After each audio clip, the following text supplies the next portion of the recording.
American process and procedures that we've never questioned have been slowed down, in some cases halted, all for the purpose of, they said saving money, but really for having their hands in the government to make it ineffective and inefficient, to then be able to cause a massive distraction when we look at what Elon is doing instead of the person who's caused it all, Donald Trump.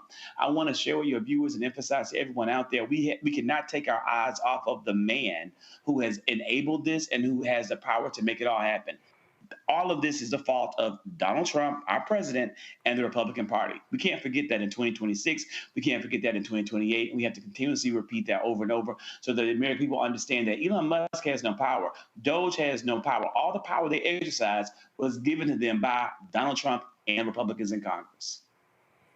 Oh, absolutely. Joining us right now is Representative Justin Pearson. Glad to have you back on the show. Just take us through what the hell is going on down there in Memphis with Elon Musk and these gas turbines polluting the community.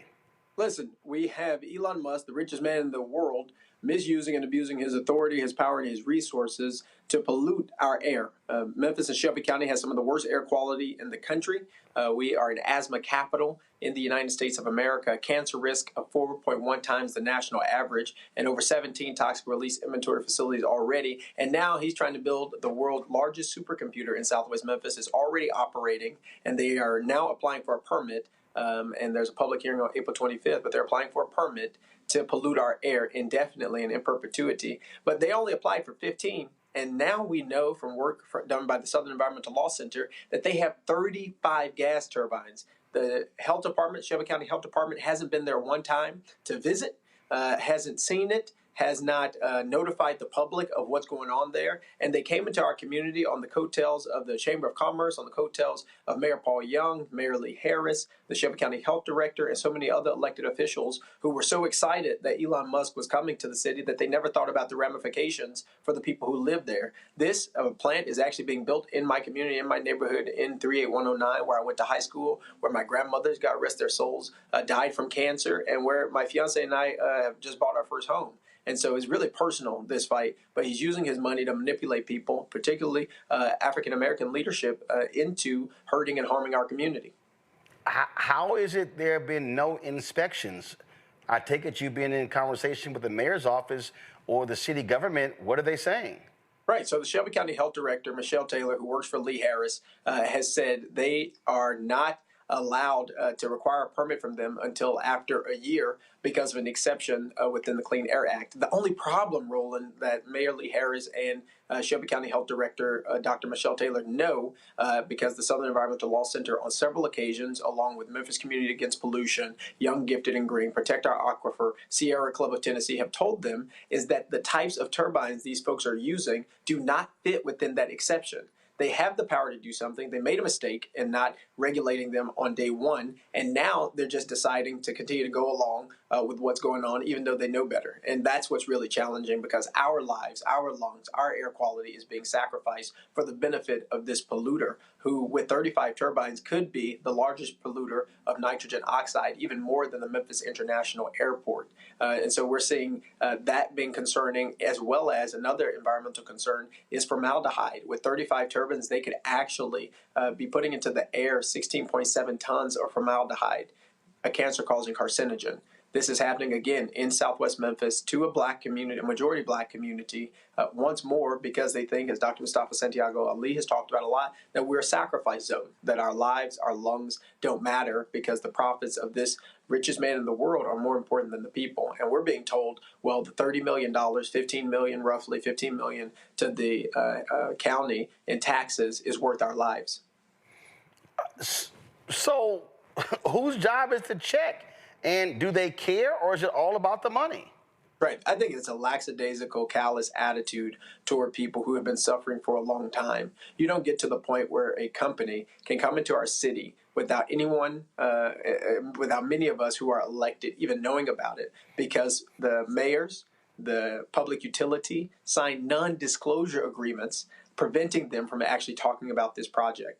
We just learned this past week from some reporting that not only did they sign non-disclosure agreements, not only did Elon Musk and his company just pop up on the scene and tell us they were in our community and start polluting our community without permission, without permits, but they wanted to tout, well, we're not getting any public dollars. We're not getting any payments in lieu of taxes and things like that. But new reporting has shown they were actually given help by our assessor to not pay taxes. So it's $12 billion worth of equipment. The assessor taught them how to scheme the system so that they would only pay taxes on $2 billion of that. And even of that, it's a fraction of what they're actually supposed to be paying.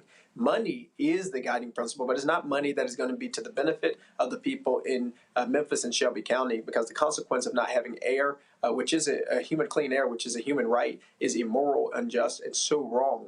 And so, yeah, it's the money, but it's not about money for us. It's about money for him and people's political talking point that, they helped to make this happen. But they did not and have not considered the people. And that's my problem. And Shelby County Health Director Michelle Taylor is responsible for that. Shelby County Mayor Lee Harris is responsible for that, as well as other elected officials. But right now, we need to deny this permit. Right now, we need the health director to go to XAI, to this plant, to see what they are doing, to see what pollutants are being put into the air, and to do something. They have the responsibility now. I can't stop him from coming. That was Mayor Young's job. That was the Chamber of Commerce's job. But we literally have been sacrificed on the altar of this capitalistic exploitative system just to have a data center take our water, pollute our air, and hurt our communities just for the pride of some people without thinking about us at all. And this is the thing I'm always trying to explain to people because, listen, I cover city government. I cover county government. And it's always jobs, jobs, jobs, economic. But you kind of got to give a damn about the health and the air and the water and the quality of life of the people there, because that job doesn't mean jack if it shortens your life. Donald Trump and his thugs, they have canceled the lawsuit in Louisiana that's against the petrochemical companies that's in the Cancer Alley killing black people. They just declared it was an illegal DEI settlement in Lowndes County, Alabama, where raw sewage was backing up into the homes in the front and the backyards of black people who live there. It's been going on for decades, and they're shutting that down. So this is a matter of life and death for people of color, but especially for black people. Especially for black people and also for poor communities. So I was with Catherine Coleman Flowers and Vice President Gore the day before yesterday, and she was talking about the fact that the Department of Justice is no longer going to ensure that people have the protections from having sanitation and sewage issues that they currently have in Lowndes County, but also all across the Black Belt and all across the country. If we do not have the protections of our air, if we do not have protection of our water, if we do not have the protection of our soil, our human rights as well as our civil rights are what is being destroyed. And that's what we're seeing happen, particularly when city governments, county governments, health departments are having a lackadaisical attitude toward the people they are supposed to serve. Look, I don't expect Donald Trump to like me, Elon Musk to like me. I don't like them either. I don't even expect them to follow the Constitution or the Democratic Constitutional Republic experiment, right? Like, they don't care about it. They care more about being and operating as authoritarians in a dictatorial way, supporting this technocracy. They got their own agenda. But the people who we elect most directly, the people who live in the communities and the counties where we serve, have a responsibility to do all that they can to protect us using the laws and regulations that are in place. I can't stop Donald and Elon from doing what they're going to do, but we have a responsibility of making sure our mayors, our city councilors, our county commissioners aren't being bought out, aren't being sold out to these corporations and to these billionaires and these millionaires who are puppeting them around and giving them their talking points instead of those folks being true to what they said they were going to do when they ran for office, which was listen to the people, talk to the people, fight for the people, and work for the people.